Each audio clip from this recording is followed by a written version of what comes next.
Vamos a hablar un poquitito con Darío Álvarez Clar. ¿De qué? De educación, porque hoy es el Día de los Maestros, el Día del Maestro. Él es especialista en educación y fundador de la red educativa Itinere. Y queríamos hablar un poco con él a propósito de este día y de todo lo que está pasando. Darío, ¿qué tal? ¿Cómo estás? Hola Tato, hola Carola, hola Miguel, ¿cómo están? Gracias por el llamado. No, gracias a vos por este ratito. Y bueno, vamos a ir por varios temas, pero ¿qué tienen? ¿Cuál es el rol de los maestros o de los docentes en este tiempo donde todo va tan rápido, donde, no sé, hoy la inteligencia artificial parece que se va a quedar con todo? Y los docentes, muchos de ellos, supongo yo, que algunos todavía pelean con un teléfono celular, ¿no? Sí, creo que definís bien los desafíos. Primero sería redefinir qué es ser hoy un docente, ¿no? No alcanza con un título, no alcanza solo con una vocación, alcanza con una actitud que tenga que ver con surfear los desafíos de la época. Uh-huh. Y creo que hay un bastión muy interesante que tiene que ver con cómo hacer en la época en donde hay cosas que vos no sabés, que no fueron tu modelo de enseñanza, que no te lo enseñaron en la facultad ni en el profesorado, que no criaste de esa manera, poder pensar en un futuro desconocido. Esto pasa a los adultos en general, ¿no? A familias, sí, y a los docentes, sí, pero mucho más al docente que está formando, dando herramientas para un mundo desconocido y para el cual él no lo está sabiendo transitar. Claro. Vos hablabas de la inteligencia artificial. Hay grandes oportunidades con la tecnología y hay grandes desafíos no solamente de uso, sino de las consecuencias que trae. Bueno, ¿cómo se para hoy un docente frente a eso? ¿Cómo se para un docente en un contexto de tanta tensión, violencia, pelea, en un lugar donde hablamos de, desde la escuela, criar en valores, la tolerancia, la diversidad? Bueno, estas dualidades son parte de los desafíos que hoy tiene un docente para el cual generalmente no está preparado. Claro. Darío, ayer, ¿viste el episodio de ayer? Bueno, en Mendoza, es un episodio, pero no es el único episodio. El de la chica esta con el arma, sí, ¿no? Sí, la chica con el arma.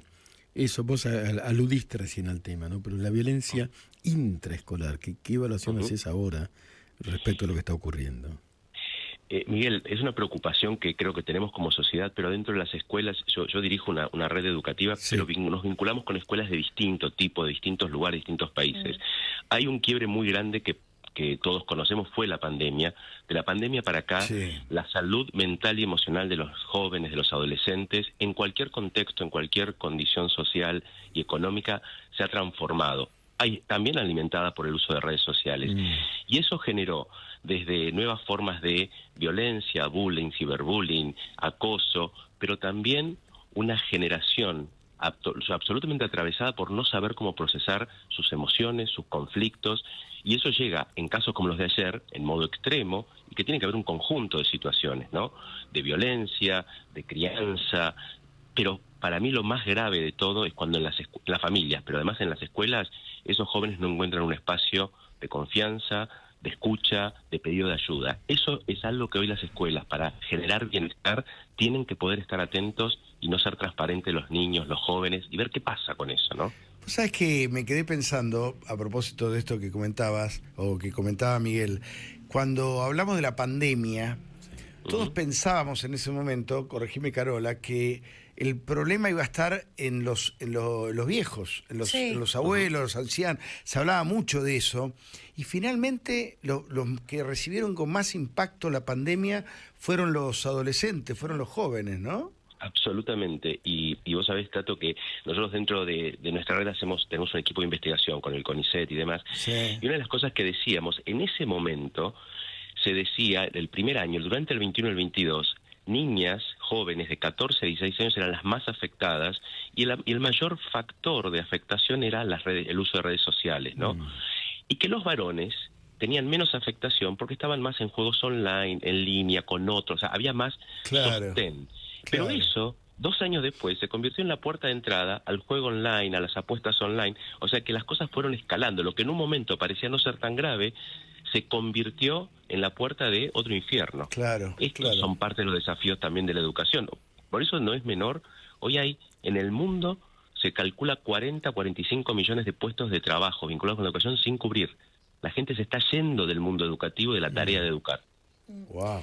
Tengo una pregunta acerca del factor humano, ¿no? Que quiero saber qué es lo que pasó ahí. Yo en algún momento fui maestra de 4º grado, 3er grado y 2º, y entraba a la clase, bueno, era Miss Carola, y había un cierto respeto tácito, en principio porque era un adulto, y estos eran chiquitos de 8, 9, 10 y 11 años. 10 y 30. ¿Existía eso?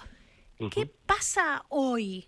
A mí me decís entrar a una clase y creo que me aterra, si estoy pensando sobre todo en secundaria, no sabría cómo poner orden y cómo transmitir algo en esa clase. ¿Qué pasó ahí? Mira, creo, Carola, que primero que nada lo que pasa en muchas aulas, no pasa en todos lados, y creo que hay herramientas y experiencias que muestran que hay formas de vincularse de otra manera, en donde el respeto nunca se pierda, pero creo que lo primero que se refleja en la escuela es lo que pasa en la sociedad. Claro.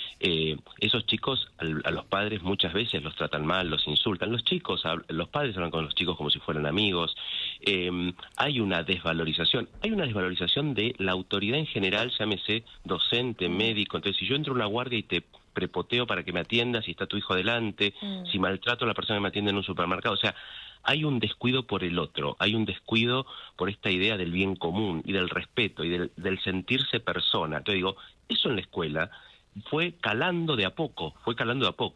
Tampoco quiero negar que muchas veces hay ciertos roles vinculados con la docencia que tampoco han dignificado la tarea, ¿no? Entonces, es un poco y un poco, es la falta de autoridad de la sociedad, la enorme violencia, los niños y los jóvenes que están acostumbrados a otros códigos con los adultos, en donde no hay un respeto, una paciencia, una escucha, o una decir, es un límite. Siempre sabe que hay otra instancia. Pero al mismo tiempo hay quienes han ejercido su tarea de una manera poco respetable. Entonces digo, es una relación a veces complicada. Es una época en donde el ser docente no alcanza, como decía al principio, con tener un título y tener ganas de serlo, ¿no? Es una profesionalización. ¿Vos sabés que me llama la atención entre los apuntes que me acerca la productora de tu presentación? Me dice la falta de docentes. ¿Hay un problema de falta de docentes hoy? Sí, enorme, Tato. Yo mencioné un número que esto lo publicó UNESCO ya a principios de año. En el mundo se calcula que en todos los niveles, jardín, primaria, secundaria, de todo el mundo, son alrededor de 45 millones. Digo, si todos los argentinos fuéramos docentes, tendríamos trabajo todos. Esto tiene que ver con la descripción que hacíamos recién, esta charla que estamos teniendo, ¿no? La cantidad de desafíos que implica, además del económico, las condiciones laborales, el poder lidiar y trabajar con estas realidades tan diversas, con los conflictos que te entran al aula y que Carola describía como temor, vínculo, pero también tiene que ver con que en la puerta de un colegio a veces tenés una familia peleando con la policía en el medio, con una perimetral. Y vos decís, yo no soy abogado, no soy juez, no soy psicólogo. Hay nuevas realidades para que un docente no está preparado, y ahí es donde en mi rol de líder de una red ahí hay que armar equipos dentro de las instituciones, hay que armar equipos con otros de afuera de las instituciones y con especialistas que no vengan de la educación, pero que complementen. Eso me parece que es muy importante. Darío Ezequiel Spillman, ¿cómo te va? Te quiero pedir una reflexión a propósito de una medida que ya lleva un año en la ciudad y que se viene replicando en las provincias de manera acelerada. Creo que ya hay 7 provincias que lo tienen, en breve creo que lo van a tener cerca de 12, creo que antes de fin de año, ojalá, que es sacarle el celular de manera obviamente obligatoria a los chicos de primaria y muy regulada a los chicos de secundaria en el aula. Creo, si por favor podías tener una reflexión y qué te parecía, por supuesto, la medida. Intuyo que estás a favor, por supuesto, ¿no? Creo que se convirtió en una medida necesaria. Nosotros en nuestras escuelas trabajamos siempre mucho con tecnología y con el correr del tiempo lo fuimos restringiendo y administrando el uso. Yo no estoy de acuerdo con aquellas medidas que en algunos países se usaron y muchas se volvieron atrás, que fue la prohibición absoluta.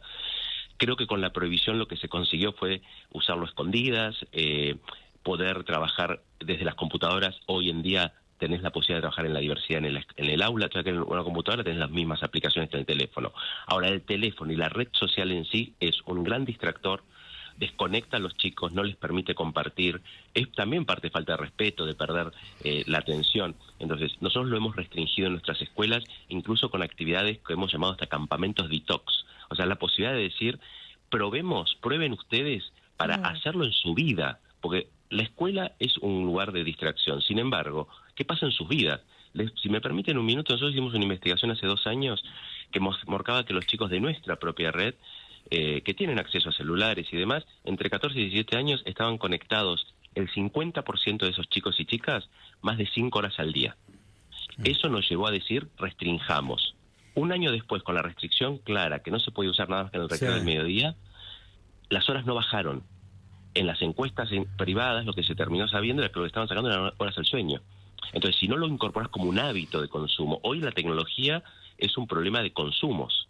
O sea, el consumo problemático de tantas otras cosas que hay, hoy la tecnología es un consumo problemático. Entonces, hay que crear el hábito en pos de esto. ¿Cuántos desafíos, cuántos mundos a los que se enfrenta el docente?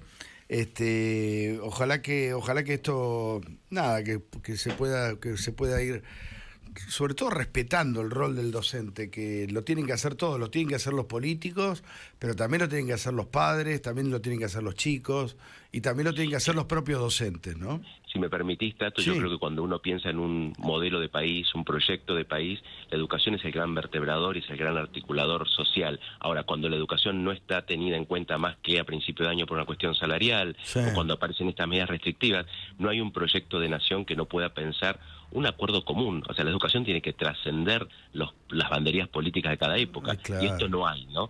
No digo del Congreso, no hablo de un Congreso Pedagógico del 82, pero hablo de un gran acuerdo nacional que hoy no está. Gracias, Darío. Darío Álvarez Chiar, especialista en educación, hablando con nosotros en el Día del Maestro. Volviendo a casa, por Mitre.